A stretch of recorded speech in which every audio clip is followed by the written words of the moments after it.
A número 3, questão boa também, ela envolve já o conhecimento de PIS e PA, pronome passivador e pronome indeterminador do sujeito, misturando aí também a concordância verbal, ou seja, concordância verbal com PIS e com PA. E aí é interessante que nós relembremos alguns aspectos. Por exemplo, a partícula C, ela pode ser PIS. O que significa PIS, Thiago? Pronome indeterminador do sujeito, PIS. E a partícula C também pode ser o quê? PA. Agora é lógico, existem outras funções.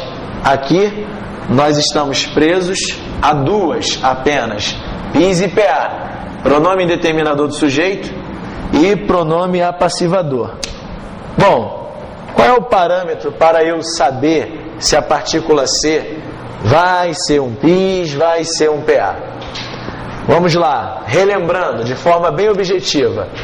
Quando o verbo for transitivo direto, normalmente o que nós temos? Verbo transitivo direto mais a partícula C, este C é um PA, pronome apassivador.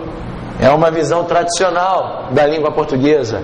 E é exatamente esta visão que a Banca Cisgra Rio tem seguido até hoje.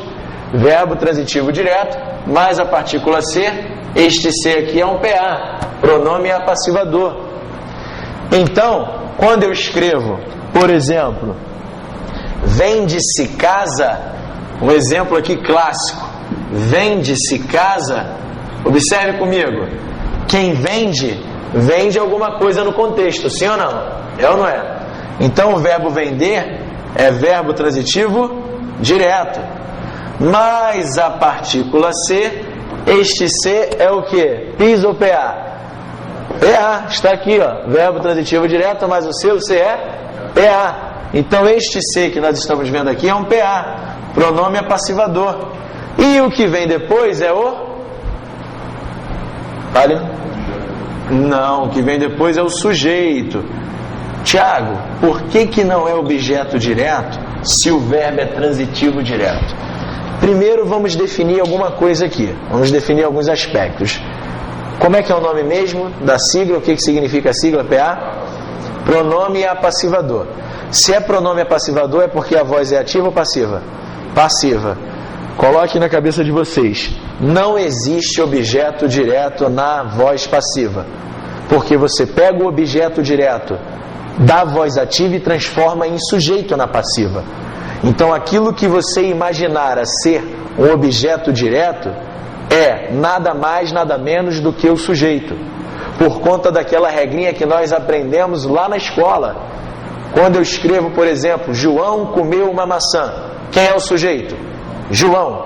Comeu no contexto, não é verbo transitivo direto? Comeu o quê? Uma maçã, objeto direto. Esta voz é ativa. Como é que nós aprendemos a fazer a passagem de ativa para passiva? A primeira coisa que você aprende é: pega o objeto direto da voz ativa e transforma em sujeito na passiva. E o sujeito, quando presente, da voz ativa é transformado em agente da passiva. Ou seja, aquilo que é objeto direto na voz ativa necessariamente é transformado em sujeito na voz passiva. E serve tanto para a voz passiva analítica como para esta aqui, que é chamada de voz passiva sintética. A voz passiva marcada pelo C sendo PA, pronome passivador. Então jamais haverá objeto direto em voz passiva. Ou seja, aquilo que eu penso num primeiro momento ser o objeto direto é nada mais, nada menos do que o sujeito, mesmo o verbo sendo transitivo direto. Você só pode afirmar que verbo transitivo direto sempre vai dar objeto direto na voz ativa. Tá legal? Somente na voz ativa, quando nós virmos um verbo transitivo direto, aí sim você tem de esperar o objeto direto. Agora, na voz passiva, o verbo vai apresentar transitividade direta? Vai. E você não vai encontrar o objeto direto, porque aquilo é transformado em sujeito. Então, pessoal, se eu digo que casa é o sujeito, eu sei de uma regra básica de concordância verbal. Qual é a regra mãe da concordância verbal? Que diz o quê? Fale, minha querida. O verbo concorda com quem? Com o seu sujeito. O sujeito aqui está no plural? Não, está no singular. Então o verbo tem de ficar no singular. Com esta análise eu tenho de pensar assim: isto aqui é o sujeito e olha aqui a concordância verbal sendo respeitada. Agora, se nós pusermos casa no plural, o que vai acontecer? Vamos colocar casas. Mantendo a estrutura, o que eu tenho de fazer aqui? Vendem-se casas. É ou não é verdade? Eu tenho de respeitar, eu tenho de fazer a concordância. Então nós acabamos de forma bem objetiva. É lógico que não para por aqui, existem outras considerações, mas é uma teoria necessária para você resolver a questão de maneira bem objetiva. Relembramos o que é o tal do PA. E aí, uma situação de PIS, pronome indeterminador do sujeito, por exemplo, vai surgir quando o verbo for intransitivo ou verbo transitivo indireto, em regra. Quando eu escrevo assim, por exemplo, então antes deixe-me colocar aqui. Quando o verbo for transitivo indireto ou verbo intransitivo, mais a partícula C, o C vai ser um PIS. Em regra é isto, né? Pronome indeterminador do sujeito. Aí, deixe-me dar um exemplo. Vou apagar aquela parte ali.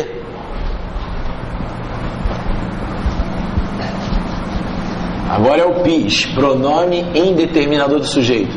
Algumas gramáticas chamam de índice, tá? Índice de indeterminação do sujeito. Mas é a mesma coisa. Pronome indeterminador do sujeito, índice de indeterminação do sujeito ou partícula indeterminadora do sujeito. Quando eu escrevo, por exemplo, assim, observe comigo.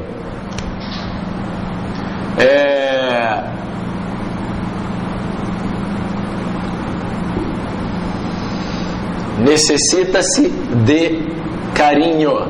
Necessita-se de carinho. E aqui eu escrevo: vive-se bem aqui. Na passagem de cima, necessita-se de carinho. O verbo necessitar é o que, pessoal? Verbo transitivo indireto, sim ou não? Quem necessita, necessita de alguma coisa. É ou não é verdade? Verbo transitivo indireto, conforme você acabou de visualizar, verbo transitivo indireto, mais a partícula C. O C é um PIS ou PA? PIS. Assim como o verbo intransitivo, mais o C é PIS. Então este C que nós estamos visualizando é um PIS, pronome indeterminador do sujeito. E o de carinho é apenas o meu objeto indireto. Vive-se bem aqui. Qual é a transitividade do verbo viver? Verbo intransitivo, sim ou não? É o ato de viver apenas. Então isto é um verbo intransitivo, mais a partícula C. O C também é o que? PIS, pronome indeterminador do sujeito. Aqui no PA, você percebeu que o verbo admite variação. Não admite? Ele varia de acordo com o seu sujeito. Agora, em se tratando de PIS, pronome indeterminador do sujeito, o verbo não admite variação. O verbo não pode variar. Ele necessariamente vai ficar na terceira pessoa do singular, quando nós virmos o PIS, quando nós virmos o pronome indeterminador do sujeito. Então, o necessita não poderá ir para o plural e o vive também não poderá ir para o plural, porque o C que está associado a ele é apenas um PIS, um pronome indeterminador do sujeito. Ou seja, estes verbos, eles têm de permanecerem no singular. Tudo bem? Tranquilo? Então, pega aí a questão, vamos resolver a questão. Vamos lá, vamos que vamos.